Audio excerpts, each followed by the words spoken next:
Hi friends, ಎಲ್ಲರಿಗೂ ನಮಸ್ಕಾರ. KR ಚಾನಲ್ಗೆ ಸ್ವಾಗತ. ನಾನು ನಿಮ್ಮ ರೂಪ.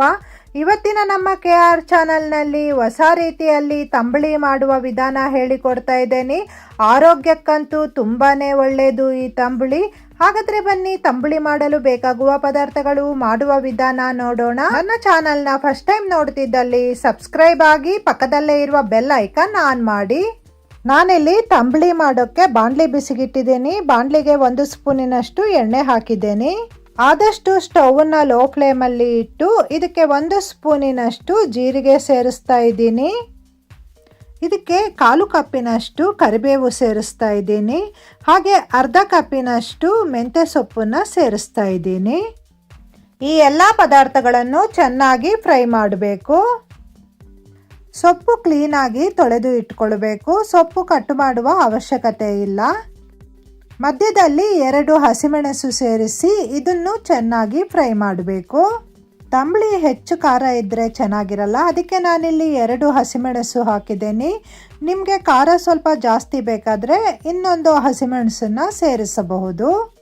ನೋಡಿ, ಸೊಪ್ಪು ಈ ರೀತಿ ಚೆನ್ನಾಗಿ ರೋಸ್ಟ್ ಆಗುವವರೆಗೂ ಫ್ರೈ ಮಾಡಬೇಕು. ನಾನಿಲ್ಲಿ ಸ್ಟವ್ ಆಫ್ ಮಾಡಿದ್ದೇನೆ. ಇದು ಕಂಪ್ಲೀಟ್ ಆಗಿ ತಣ್ಣಗಾಗಬೇಕು. ಹುರಿದ ಪದಾರ್ಥಗಳು ಕಂಪ್ಲೀಟ್ ಆಗಿ ತಣ್ಣಗಾದ ಮೇಲೆ ನಾನು ಮಿಕ್ಸಿ ಜಾರಿಗೆ ಹಾಕಿದ್ದೇನೆ. ಜೀರಿಗೆ, ಮೆಂತ್ಯ ಸೊಪ್ಪು, ಕರಿಬೇವು ಹಾಕಿ ತಂಬುಳಿ ಮಾಡಿರೋದ್ರಿಂದ ಆರೋಗ್ಯಕ್ಕಂತೂ ತುಂಬಾ ಒಳ್ಳೆಯದಿದು. ಇದಕ್ಕೆ ಫ್ರೆಶ್ ಆಗಿ ತುರಿದಿರುವಂತಹ 1 ಕಪ್ಪಿನಷ್ಟು ಕಾಯಿ ತುರಿ, ಹಾಗೆ 1 ಕಪ್ಪಿನಷ್ಟು ಹುಳಿ ಮೊಸರು ಹಾಕ್ಕೊಂಡು ನೈಸಾಗಿ ರುಬ್ಬಬೇಕು. ನೋಡಿ, ನಾನಿಲ್ಲಿ ನೈಸಾಗಿ ರುಬ್ಬಿ ತಂದಿದ್ದೇನೆ. ಈಗ ಬಾಣಲಿ ಬಿಸಿಗಿಟ್ಟು ಬಾಣಲಿಗೆ 1 ಸ್ಪೂನಿನಷ್ಟು ಬೆಣ್ಣೆ ಹಾಕಿದ್ದೇನೆ. ಬೆಣ್ಣೆ ಜಾಗದಲ್ಲಿ ತುಪ್ಪ ಅಥವಾ ಎಣ್ಣೆ ಬೇಕಾದರೂ ಹಾಕಬಹುದು. ಬೆಣ್ಣೆ ಸ್ವಲ್ಪ ಕರಗಿದ ಮೇಲೆ 1 ಸ್ಪೂನಿನಷ್ಟು ಸಾಸಿವೆ, 1 ಸ್ಪೂನಿನಷ್ಟು ಉದ್ದಿನಬೇಳೆ, ಸ್ವಲ್ಪ ಕರಿಬೇವು, 2 ಚಿಟಿಕೆಯಷ್ಟು ಇಂಗು ಹಾಕಿ ಚೆನ್ನಾಗಿ ಫ್ರೈ ಮಾಡಿ ಒಗ್ಗರಣೆ ಮಾಡಬೇಕು. ನೋಡಿ, ಒಗ್ಗರಣೆ ಚೆನ್ನಾಗಿ ಫ್ರೈ ಆಗಿದೆ. ಒಗ್ಗರಣೆ ಕಂಪ್ಲೀಟ್ ಆಗಿ ತಣ್ಣಗಾದ ಮೇಲೆ ನಾನು ರುಬ್ಬಿರುವಂತಹ ತಂಬುಳಿ ಇದಕ್ಕೆ ಸೇರಿಸ್ತಾ ಇದ್ದೀನಿ. ನಾನಿಲ್ಲಿ ಮಿಕ್ಸಿ ಜಾರಿಗೆ ಸ್ವಲ್ಪ ನೀರನ್ನು ಹಾಕಿ ತೊಳಸಿ ಹಾಕಿದ್ದೇನೆ. ನೀವು ಹುಳಿ ಕಡಿಮೆ ಇದ್ದರೆ ಮಜ್ಜಿಗೆ ಬೇಕಾದರೂ ಹಾಕ್ಕೊಳ್ಬಹುದು. ಹಾಗೆ 1 ಸ್ಪೂನಿನಷ್ಟು ಉಪ್ಪು ಸೇರಿಸಿ ಇದನ್ನು ಚೆನ್ನಾಗಿ ಮಿಕ್ಸ್ ಮಾಡಬೇಕು.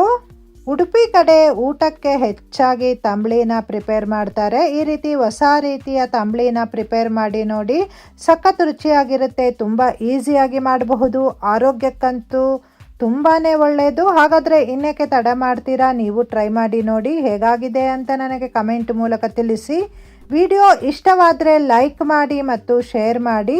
ಇದೇ ರೀತಿ ಒಳ್ಳೆಯ ವಿಡಿಯೋಸಿಗಾಗಿ KR ಚಾನಲ್ಗೆ ವಿಸಿಟ್ ಕೊಡಿ. ವಿಡಿಯೋಸ್ ಎಲ್ಲ ನೋಡಿ. ಈ ವಿಡಿಯೋ ನೋಡಿರುವಂತಹ ನಿಮಗೆಲ್ಲರಿಗೂ ಧನ್ಯವಾದಗಳು.